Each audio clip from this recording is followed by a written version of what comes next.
Hi guys, it's album review time. We've got Tantrum and No Place for the Damned.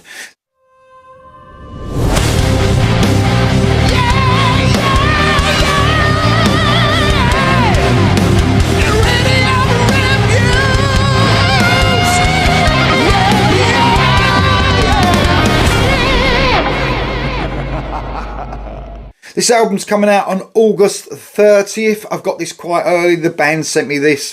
Thanks so much to the band for sending me and asking me to review it. Really appreciate it. This is a Scottish traditional heavy metal band formed in 2014. Their debut came out in 2018. And yep, like I said, a traditional metal band, but they do inject some modern touches into their music as well, so especially in certain songs, which I'll get onto obviously later in my review. But man, this is a brilliant album. If you really love bands like, you know, classic metal like Maiden, Saxon and Dio, but you want that sort of cool, sort of heavy rock stroke metal edge, that's what you've got here.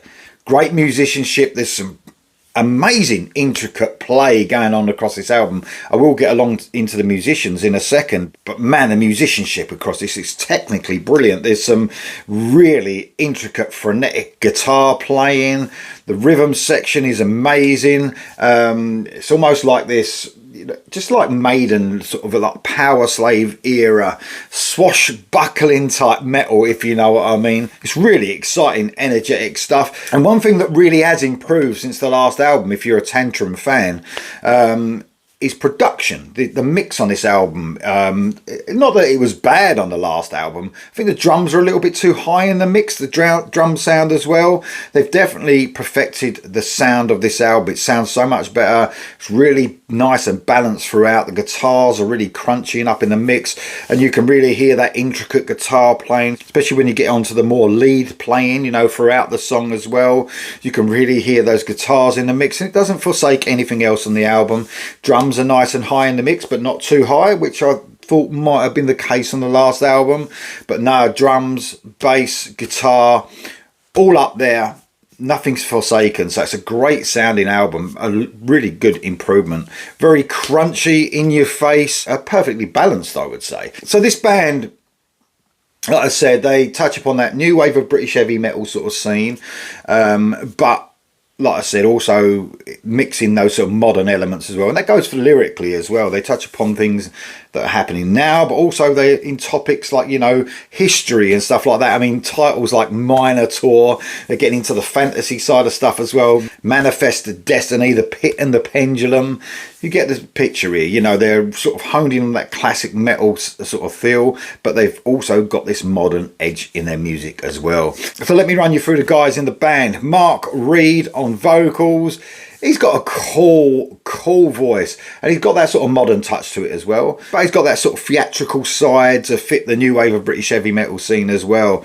Great vocals from Mark Reed. Then you've got Baz Fitzsimmons on the guitar and Micah Snow on the guitar. Yeah, man, this is a guitar. This is a guitar album. Anyone who loves a bit of guitar are going to love this. They're all over this album. So, I mean, you know, there's extended lead playing. There's loads of twin lead. The guys are swapping around all the time. There's, on certain songs, there's more riffy bass songs. This is guitar-driven stuff, guys. And then you've got Chris Horn on the bass, and a new addition to the band, Mark Riches on the drums. Yeah, man, I mean, it's a heavy album, at times really heavy, almost touching upon little bits of thrash at times, but definitely more within the new wave of British heavy metal scene. So let me talk about my favourite songs on the album. We kick off with a really fast rocker, Manifest Destiny. There's a little short narration part, so it's the perfect sort of start to the album. And then a great intro for about a minute. It builds up and there's a metal scream. And then a cool riff and the band kick in at high speed for the perfect opener, like I said. The guitars weave with intricacy, sort of working their way to a power metal type chorus. But that traditional classic metal sound the band have, they wear with pride, man.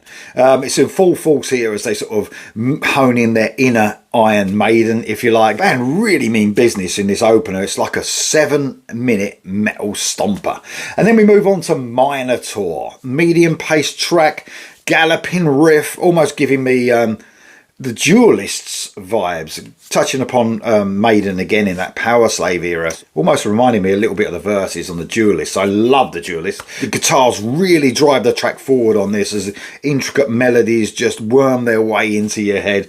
It's a great twin lead part on this song as well, sort of bookended by two great guitar solos, and a cool catchy chorus just round off a great second track. Wail is the next song I want to talk about. Not wow as in the sea. W-A-I-L, wow. Probably my English, sorry about that. It's a classic metal with a modern injection, a riffy track. So this is where the band really find they're sort of injecting a little bit of a modern injection into their classic metal. It's a riffy track, giving this more of a straightforward sort of hard rock feel. It's got a cool groove to it, man. It just catches you banging your head. I noticed during this album, especially on songs like this, I didn't even know I was doing it. I got the headphones on, writing my little notes and banging my head at the same time. You just can't help it. It's a great energy-filled track. And as I'm listening to this, I'm almost thinking this could be like a fan favourite, if you like. It's a great song. Deepest Line is the next track I want to talk about. It's a really heavy, crunchy riff. It sort of kicks this track off. Then it turns into this sort of atmospheric track that sees cool guitar melodies sort of weave in and out with a heavy, chuggy guitar. It almost has a sort of gothic horror vibe to it throughout this song.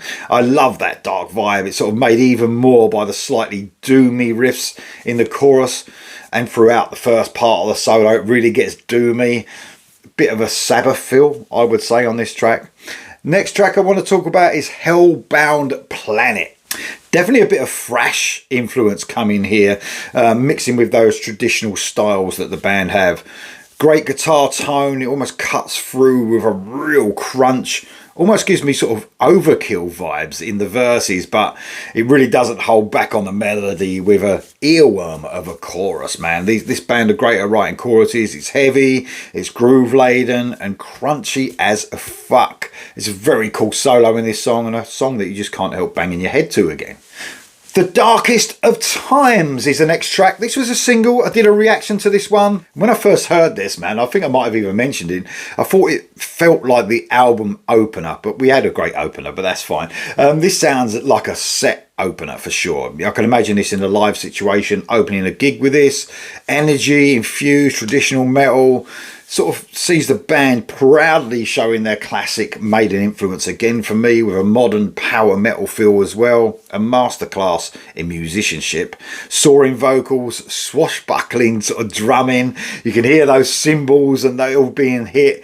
Amazing stuff, thumping rhythms, a great single choice. The next track I want to talk about is Scarred. This is a fast track. Another great riff kicks this track off, and the band waste no time digging their teeth into a full speed ahead metal track. Frenetic guitar work sort of drives the track, almost has this sort of Jake E. Lee feel to it. And after that full speed metal attack, the track sort of ends how it started, with that really cool riff kicking in again. I can't help but feel that intro and outro almost feels like another song, and I wanted more from that. That's how cool a fucking riff is. Very cool song. Next track I want to talk about is The Judge. Oh yeah, man, this really is a bit of me, this one. It's medium paced, heavy, galloping track, giving me sort of Dio feels, but with that modern production, making the most out of those crunchy guitar riffs.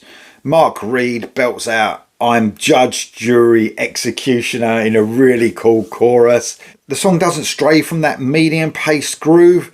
It doesn't have to, man. It's a brilliant song, perhaps my favourite on the album. And the last track I want to talk about is The Pit and the Pendulum.